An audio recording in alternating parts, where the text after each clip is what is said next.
Hi welcome back to my channel. ఈరోజు కథ ప్రేమ పరిచయమై 106వ భాగాన్ని వినేద్దాం. వాళ్ళ మధ్య ఏ భేదమూ లేనట్టు వింధ్య అలా అడగడంతో తేజ్, రామ్, తాన్య ఆశ్చర్యపోయారు. మాధవి గారు ఆనందంగా సరే తల్లి కూర్చోండి, మీరు కూడా అన్నారు తేజ్, రామ్, తాన్యాలని ఉద్దేశించి. వాళ్ళ ప్రేమకి తలవంచక తప్పలేదు వాళ్ళు. అక్కడి నుంచి వెళ్ళిపోయిన మల్లిక ఆలోచనలో పడింది. పద్మ మాత్రం ఇంటికి రాగానే గట్టిగా, అమ్మా నేను రేపు ఈవినింగ్ సిటీకి వెళ్ళిపోతున్నాను, నాకు ఈ సమయంలో తోడు కాదు, ఓ జాబ్ కావాలి, ఏర్పాట్లు చూడు. మల్లిక ఏదో మాట్లాడబోయింది. పద్మ చెయ్యి అడ్డుపెట్టి, ఓ ఆడపిల్లగా ఇప్పటికే దిగజారిపోయానేమో అనిపిస్తుంది. అతన్ని పెళ్లి చేసుకోవాలని ఆశపడి చొరవ తీసుకున్నాను. అది కూడా తల్లిగా నువ్వు చేయకూడని ప్రోత్సాహం చేశావు కాబట్టి ఇది చాలా తప్పు. నీ ఆస్తి, నీ ఐశ్వర్యం అన్నీ నువ్వే చూసుకో, నాకు నా జీవితం కావాలి. షబాష్ పద్దు, నేను పంపిస్తాను. పద్మ అటు చూసి నాన్న అని, సారీ నాన్న అంది. నీది తెలియని వయసు, చిత్రమైన మనసు, చెప్పేవాళ్ళు చెప్పాలి కదా. తల్లిగా తను చేయలేకపోయింది, తండ్రిగా నన్ను చేయనివ్వకపోయింది. ఇప్పుడు నువ్వు సరిగ్గా ఆలోచిస్తున్నావమ్మా. మల్లిక వాళ్ళిద్దరి వైపు కోపంగా చూసి అక్కడి నుంచి వెళ్ళిపోయింది. నువ్వు ఇలానే ఉండు తల్లి, నీ మనసు చూసి ఇష్టపడేవాడు రావాలి, లేదా నీ మనసుకి నచ్చినవాడు రావాలి, కానీ ఇలా అంతస్తు, ఆస్తి, ఐశ్వర్యం చూసుకుని ఒకరి జీవితంలోకి వెళ్ళకూడదు, రానూకూడదు. పద్మ తలూపింది. పెద్దవాళ్ళంతా అయ్యాక యామిని, దామిని, మాధవి గారు, దాత్రి భోజనం చేస్తుంటే వింధ్య వాళ్ళకి వడ్డించింది. తాన్య, తేజ్, రామ్ ఓ మంచి ఫ్యామిలీ ప్రేమని చవిచూసామని ఆనందంగా కాసేపు ఒకే చోట కూర్చొని మాట్లాడుకున్నారు. గదిలోకి వస్తుండగా శౌర్య కాలికి చేరు తగిలింది. అది తగిలిన వెంటనే చిన్న నొప్పి అనిపించింది. ఆ క్షణాన అనుకోకుండా కనుబొమ్మలు ముడేసి ఓ పెద్ద సందేహానికి సమాధానం కావాల్సి వచ్చింది. దానితో శౌర్య గదిలో తిరుగుతూ దాత్రి ఎప్పుడొస్తుందా అని ఎదురు చూస్తూ ఉన్నాడు. ఆడవాళ్ళంతా మాట్లాడుకుంటూ తిని గదికి వెళ్తుండగా మాధవి గారు దాత్రిని కింద నుంచి పై వరకు చూశారు. ఏమైందత్తమ్మా అని అడిగింది దాత్రి. ఏం లేదు అని తల అడ్డంగా ఊపి, కొన్ని సమయాలు, సందర్భాలు మళ్ళీ తిరిగి రావు దాత్రి అని తలని మరి వెళ్ళిపోయారు. కిచెన్లో నుంచి వస్తూ ఆ మాట విన్న వింధ్య, అదేంటి అలా అన్నారు పెద్దమ్మ అనుకుని దాత్రిని అడుగుదామని చూడగా తను వాళ్ళ గదికి వెళ్తూ కనిపించింది. వింధ్య కూడా సరేలే, నాకు అవసరమా అనుకుని గదికి వెళ్ళబోతూ ఇంకొక 2 అడుగుల్లో గదిని చేరుతుందనగా, అయ్యో విదరికి సారీ చెప్పాలనుకున్నాను కదా అని మనసులో అనుకుని వేసుకున్న చున్నీని నలిపేస్తూ వెనక్కి తిరిగింది. మళ్ళీ అంతలోని, ఇంత నైట్ టైం వెళ్తే అతనికి ఛాన్స్ ఇచ్చినట్టు ఉంటాను, వద్దు అనుకుని మళ్ళీ గదికెళ్ళడానికి తిరిగి ఒక అడుగు వేసింది. ఆలోచిస్తున్న వింధ్యకి తను ముద్దు పెడుతూ ఉన్న ఆపేసిన విదర్ గుర్తుకు రాగానే తను అలాంటి వాడు కాదని అర్థమవుతుంది కదా, వెళ్ళి చెప్పేస్తే మన గురించి తప్పుగా అనుకోడుగా అని వెనక్కి తిరిగింది. మళ్ళీ మరోసారి విదర్ దగ్గరికి వెళ్ళడానికి 2 అడుగులు వేసింది. అంతే ఆగిపోయి, వద్దు ఈ నైట్ టైం నాకు ఏ పని వద్దు, రేపు విదర్కి సారీ చెప్తాను, అలాగే వశిష్ఠుని కలుస్తాను అనుకుని చకచకా గదికెళ్ళిపోయి తిన్న వెంటనే పడుకోకూడదని లెక్కబెట్టి మరి ఓ 200 స్టెప్స్ వేసి పడుకుంది. ఎందుకు అత్తమ్మ అలా అన్నారు, ఏం సందర్భాలు, ఏ సమయం అనుకుంటూ వెళ్తున్న దాత్రి గదికి అంతెత్తున ఉన్న గుమ్మాన్ని పట్టించుకోకుండా దాటబోయింది. శౌర్య గదిలో తిరుగుతూ గుమ్మం వైపు చూస్తూ ఉన్నాడు. దాత్రి గుమ్మం తగిలి ముందుకు పడిపోబోతుంటే అటు చూసి వెంటనే వెళ్ళి పట్టుకుని, చూసుకోవాలి కదా దాత్రి అని నెమ్మదిగా పైకి లేపాడు. అది ఏదో ఆలోచిస్తూ చూసుకోలేదు శౌర్య అని గుమ్మం వైపు చూసింది. శౌర్య హా ఇలా ఉంటే ఎలా అన్నాడు. శౌర్య వైపు తలెత్తి చూసి, నువ్వు ఉన్నావు కదా నాకు అంది. ఆహా అవునా అని తనని దగ్గరికి హత్తుకున్నాడు. ఇలా ఎవరైనా మనల్ని చూస్తే బాగోదు అని తలుపు వైపు చూసింది. శౌర్య నవ్వి దాత్రి తలకి ఢీ ఇచ్చి వెళ్ళి డోర్ వేసి వచ్చేసి తన వెనక నుంచి హత్తుకున్నాడు. దాత్రి ఏంటో ఈరోజు అని మొహం తిప్పి శౌర్య వైపే చూసింది. అది బేబీ డాల్ అని దాత్రి చుట్టూ చేతులు వేసి అది అని లోన మాట బయటికి రానివ్వట్లేదు. శౌర్య వైపు అలానే చూస్తూ ఏదైనా అడగాలా లేక ఏదైనా కావాలా అని ప్రశ్నించింది. శౌర్య నెమ్మదిగా తన మెడ అంచున ముద్దిచ్చి తనని అలానే పట్టుకుని బెడ్పై పడ్డాడు. దాత్రి శౌర్య వైపు తీక్షణంగా చూస్తుంది. నేను అడిగాక నువ్వు సమాధానం చెప్పకపోతే అన్నాడు.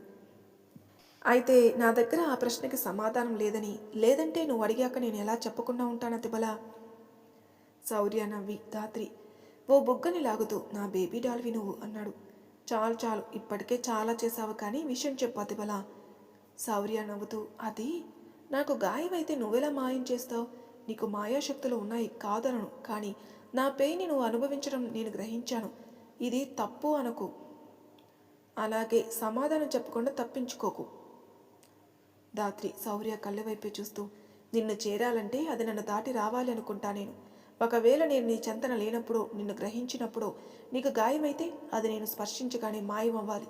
ప్రతిదానికి ఓ ఫలితం ఉండడం ఎంత సహజమో గాయానికి నొప్పి ఉండడం అంత సహజం. నిన్ను బాధపెట్టే ఆ నొప్పి నేను భరించాలి. ఎందుకంటే ఆ క్షణం అయిన నిన్ను కనిపెట్టుకుని ఉండకపోవడం నా తప్పే. ఇది నా ప్రేమతో నేను చేయగలిగే మాయ అంతే. శౌర్య తన వైపు విచిత్రంగా చూసి, ఇంత ప్రేమ ఏంటి దాత్రి నాపై? అంతా నీ ప్రేమ మాయే. లేదంటే మన పెళ్ళి అయిన క్షణం నుంచి ప్రతి రాత్రి ఎవరికోసమో నిరీక్షించే అమ్మాయి తన మొహం చూపకుండా కేవలం అతన్ని చూడగానే తన కళ్ళల్లో భావాల్ని మాత్రం నాకు కనబరుస్తూ కనిపించేది. ప్రాణం కూడా వదిలింది అతని కోసమని ఒక కల వచ్చింది. ఆ నిరీక్షణ నా కోసమని, ఆ అమ్మాయి నువ్వని అప్పుడు నాకు తెలియదు. కొన్నాళ్ళకి అది మనమని తెలిసినా గతం తెలియక ఎంతో ఆలోచించేవాణ్ణి. ఇక ఆలోచించకు అని దాత్రి శౌర్య చెంపనిమిరి సంతోషంగా ఉండ తిబల అంది. నువ్వుండగా నా సంతోషాన్ని ఎవరు లాక్కోలేరులే బేబీ డాల్ అని తన ఫోర్ హెడ్పై కిస్ చేస్తాడు.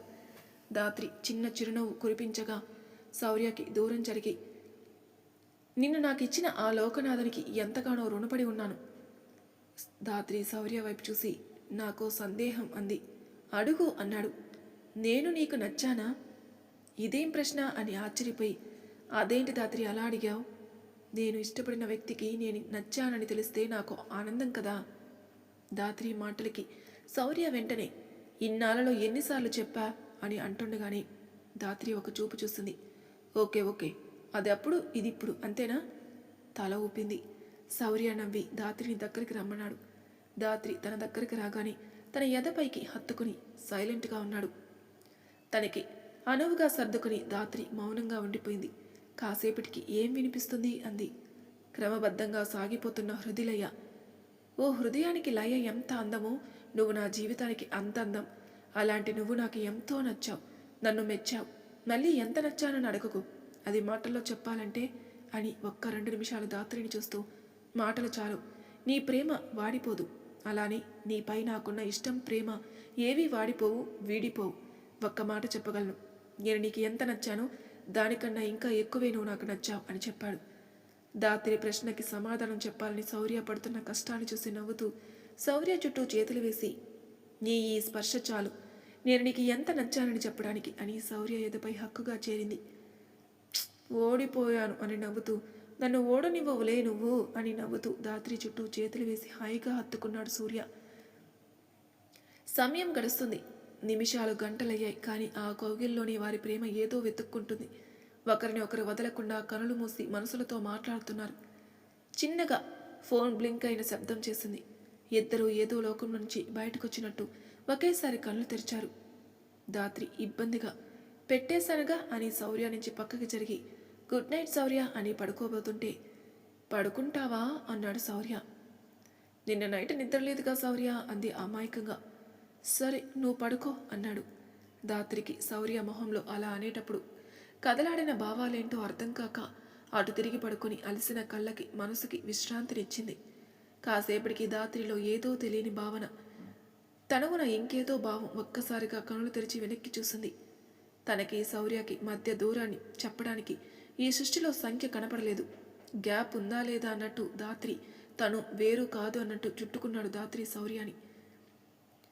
తన మెడ వంపున చేరి ఉన్న అతని ముఖ అరవిందం అతని చర్య లేకుండాని చిన్నపాటి చెక్కిలి కిందని తెలియని పరవశాన్ని కలిగిస్తుంటే వింతైన భావంతో శౌర్య చేతిపై చెయ్యేసింది. శౌర్య కనులు తెరవకుండా పెదవులపై నవ్వుని సంధించి కావాలని దాత్రి మెడవంపున తన తలని పక్కకి వాల్చాడు. శౌర్య పెదవులు దాత్రి మెడవంపున రాస్తున్న సుధలకు దాత్రి తెలియని భావానికి గురై నెమ్మదిగా పక్కకి జరిగి కాస్త వెలికిలా పడుకుని మనసులో, ఏం చేస్తున్నావా తిబలా అని బిక్కమొహం వేసుకొని చూసింది. శౌర్య మాత్రం చాలా ప్రశాంతంగా పడుకొని కనిపించడంతో అతని హాయిలో తన హాయిని వెతుక్కుని నెమ్మదిగా నిద్రలోకి జారుకుంది. దాత్రి ఎద సవ్వడి అంచనా వేస్తూ అది నార్మల్ అవ్వగానే ఒక కన్ను తెరిచి చూశాడు. ముద్దుగా పడుకుని కనిపించింది. శౌర్య నవ్వుతూ చూసి, ఇంత అందంతో ఇన్నాళ్ళు ఊరించి సరైన సమయానికి అమాయకంగా పడుకుంటావా దాత్రి అని నవ్వుకుంటూ మరో చిలిపి వేషానికి పథకం అమలుపరచదలిచి విశాలమైన పాల వన్నె మెడ భాగంపై ముద్దుగా ఉన్న నల్లని నల్లపూసలని చీకటిలో సైతం పసిటి వర్ణంతో కనిపిస్తున్న తాలిబొట్టు ఉన్న బంగారు గొలుసు. వాటిని మురిపెంగా చూసి, ఇంత అందమైన వాటికి కానుక ఇవ్వకపోతే అలగవు అని నవ్వుకుంటూ తన పెదవులతో దాత్రి మెడభాగాన చిన్నపాటి యుద్ధానికి పూనుకున్నాడు. తెలివికి వచ్చిన దాత్రి తనలో కలిగిన పరవశానికి శౌర్య చొక్కాని చేతులతో బంధించి, ఇది న్యాయమా అని కళ్ళు తెరవకుండా అడిగింది. శౌర్య నవ్వుతూ దూరం జరిగి, న్యాయ అన్యాయాలు మాట్లాడే హక్కు లేదు నీకు. ఇలా నన్ను ఊరిస్తూ నువ్వు చక్కగా పడుకోవడం న్యాయమా మరి అన్నాడు కొంటెగా. దాత్రి కళ్ళు తెరిచి, అయితే న్యాయం కోసమా ఈ పోరాటం అని కొంటెగా నవ్వింది.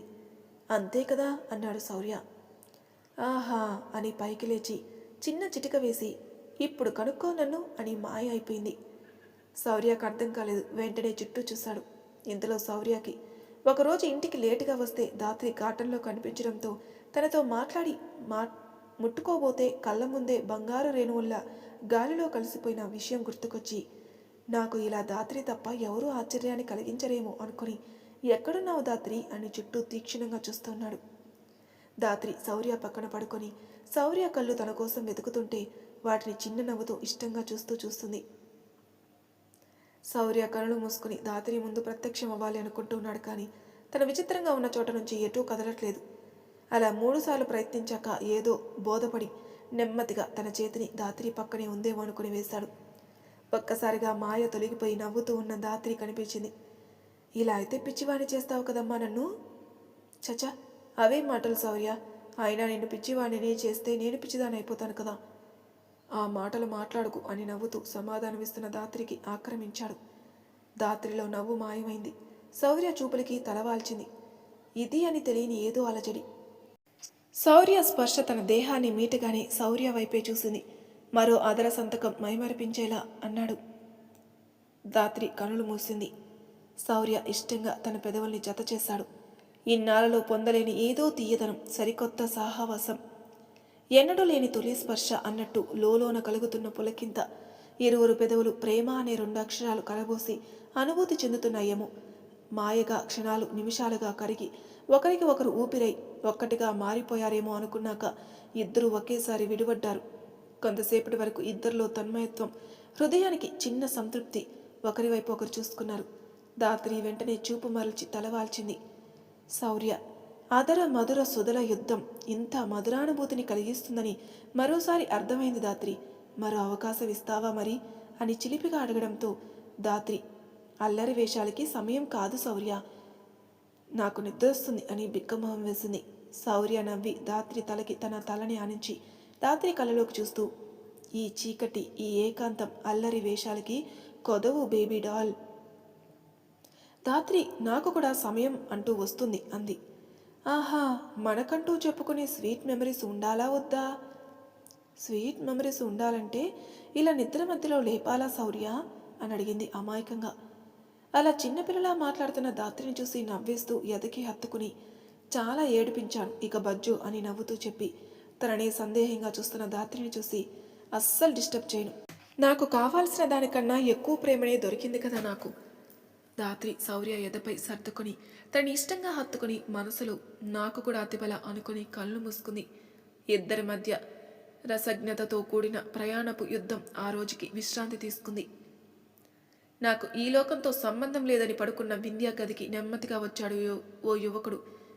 యువతి మంచి నిద్రలో ఉందని గ్రహించిన ఆ యువకుడు నవ్వుకుంటూ తను అలంకరించుకున్న గాజులు తడిమి, వాటి అదృష్టం నాకు లేదే అన్నట్టు మొహం మార్చాడు. ఇంతలో కదిలిన యువతిని చూసి చిన్నగా బెడ్ లైట్ వేశాడు. ఆ కాంతి పడుకున్న ఇంకో పక్కకి తిరిగి హాయిగా పడుకుంది. లేస్తే తోలు తీస్తుందని తెలిసిన తను నిన్ను కొట్టిన డైలాగ్స్ గుర్తు చేసుకున్న విదర్ నెమ్మదిగా తన బెడ్పై కూర్చుని చెవి దగ్గరున్న తన కురులతో ఆడుకుంటూ చూస్తున్నాడు. ఏదో చెవి దగ్గర వచ్చి పడిందనుకున్న వింధ్య వెంటనే తోసేయాలన్నట్టు చేత్తో కొట్టింది. ఏమైందో ఉలిక్కిపాటుగా కళ్ళు తెరిచింది. పెద్దగా ఏమీ జరగలేదు. విదర్ ఆ చేతిని ఎటూ పోకుండా గట్టిగా పట్టుకున్నాడు.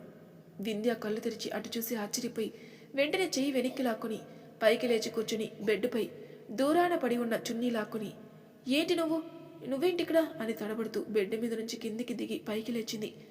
కంగారు పడుకులే వింధ్య, నేనేం దోచుకోవడానికి రాలేదు అని నవ్వుతూ చెప్పాడు. వింధ్యాకి విదర్ నవ్వులో ఏదో తేడా గమనించి వెంటనే ఇక్కడి నుంచి వెళ్ళు, లేదంటే అరుస్తా అంది. సరే అరువు అని ఎంచక్క వింధ్య బెడ్డుపై కాలు మీద కాలేసుకుని పడుకున్నాడు విదర్. కొత్తగా కనిపిస్తున్న విదర్ని చూసి ఆశ్చర్యపోయి, వీడిలో చీకటి కోణం బయటపడిందా? సచ్చినోడా, ఛాన్స్ కోసం వచ్చాడు. ఈరోజు వీడి కాళ్ళు విరగొడతాను నేను అని అరవకుండా చుట్టూ ఏదైనా ఉందేమో అని చూస్తుంది. విదర్ నెమ్మదిగా నోటుతో ఏల వేస్తూ వింధ్య వైపే చూశాడు. చుట్టూ వెతుకుతున్నదల్లా ఓ బుక్కు దొరకని తన ఈల సౌండ్ ఎవరైనా వింటే అనుకుని వెంటనే వచ్చి పడుకుని ఉన్న విదర్ నోటిపై చెయ్యి వేసి, ఎవరైనా వస్తే నీకుంటుంది. విదర్ ఏదో మాట్లాడుతున్నాడు. వింధ్య నోరు నొక్కేయటం వల్ల పాపం మాట బయటికి రావట్లేదు. ఎందుకు ఎగస్ట్రాల్ చేస్తున్నావు? ఈ బుక్ పెట్టి కొడితే బుర్ర బొప్పి కొడుతుంది తెలుసా అంది వింధ్య. తెలీదు అన్నట్టు తల అడ్డంగా ఊపాడు. వింధ్య కోపంగా చూస్తూ ఉంటే విదర్ కొంటిగా చూస్తూ నోటిపై ఉన్న వింధ్య చేతిని ఓ చేత్తో పట్టుకుని తన మీదకు లాక్కున్నాడు. వింధ్య ఆశ్చర్యపోయి చూస్తుండగాని మరుక్షణం ఆలస్యం చేయకుండా వింధ్యాని పక్కకు తోసి తనని ఆక్రమించాడు. వింధ్య నోటి నుంచి మాట రాలేదు. విదర్ వైపు ఆశ్చర్యంగా చూస్తుంది. విదర్ ఇలాంటి సమయం సందర్భం మళ్ళీ రాదేమో అన్నాడు. ఈ మాటలు ఇందాక మాధవి గారు దాత్రికి చెప్పడం గుర్తొచ్చి, అంటే అన్నయ్య వదిన అని ఆగిపోయింది. ఇంతలో విదర్ వింధ్య కళ్ళ ముందు చెయ్యి ఊపడంతో తేరుకుని గట్టిగా అరుస్తూ, ఏం చేస్తున్నావు విదర్? ఏంటిది? అసలు ఏమనుకుంటున్నావు నా గురించి అని అంటుండగాని, నిన్న ముద్దిస్తా అన్నావు కదా అని వచ్చాను. Are you mad? నిన్న మెంటల్ మందు బ్యాచ్ల వల్ల నా కంట్రోల్లో నేను లేనని నీకు తెలుసు కదా, అయినా ఏంటిది? అవును, అందుకేగా ఇప్పుడు వచ్చింది. ఏంటి అని అరిచినట్టు అంది. అరవకు, అలా నన్ను నిన్ను చేశారే అనుకో పెళ్లి చేసేస్తారు. చెయ్యిని, రోజు నీ మెడ మీద కత్తిలా కూర్చుంటా, అప్పుడు కానీ నీకు బుద్ధి రాదు. హౌ క్యూట్ అని తన కాలర్ నోట్లో పెట్టుకుని, అంటే నన్ను పెళ్లి చేసుకుందామనేనా అన్నాడు మురిసిపోతూ. హా, చేసుకుని నీ దారి గోదారి చేస్తా అంది. ఆహా, నేను మరి అమాయకుణ్ణి అని తనని ఓసారి యగాదిగా చూశాడు. తను అలా చూడడంతో కోపం వచ్చిన వింధ్య చెయ్యెత్తి ఆగిపోయింది. విదర్ అది ఇక్కడ తాకదుగా అని తన చెంప చూపించాడు కావాలని. ఎందుకు తాకదు అనే పంతంతో కొట్టేసింది వింధ్య. విదర్ కావాలని రెచ్చగొట్టాడు వింధ్యని, కానీ అలా కొట్టేస్తుందని మాత్రం ఊహించలేదు. ఏదో బాధ చటుక్కున తన వైపు చూసి, నువ్వు నాకు ముద్దిస్తా అన్నావు అని వచ్చాను. అది నువ్వు ఇస్తా అన్నావు కాబట్టే, లేదంటే నాకేం అవసరం లేదు కదా. నాదేం చీప్ క్యారెక్టర్ కాదు. మరి నాది చీప్ క్యారెక్టరా ఏంటి? ఎవడికి పడితే వాడికి అని అంటుండగాని విదర్ వింధ్య నోటిపై చేయి పెట్టి, ఒక 2 minutes టైం ఇవ్వు అని చేయి తీసి వింధ్య పైనుంచి లేచి, మనసులో తప్పు చేశానా ఇలా వచ్చి అని తాను ప్రశ్నించుకున్నాడు. అంతలో వింధ్య కోపంగా లేచి, నువ్వేం మాట్లాడద్దు, నాకు బాగా బుద్ధొచ్చింది, వెళ్ళిపో ఇక్కడి నుంచి. నిజంగా చాలా కోపంగా ఉంది. నీపై నాకు చాలా నమ్మకం ఉండేది, కానీ నిన్న ఏదో మత్తులో వాగిన మాటని పట్టుకుని ఇక్కడి వరకు వచ్చి నాతో ఇలా బిహేవ్ చేయడం నేను ఊహించుకోలేనిది.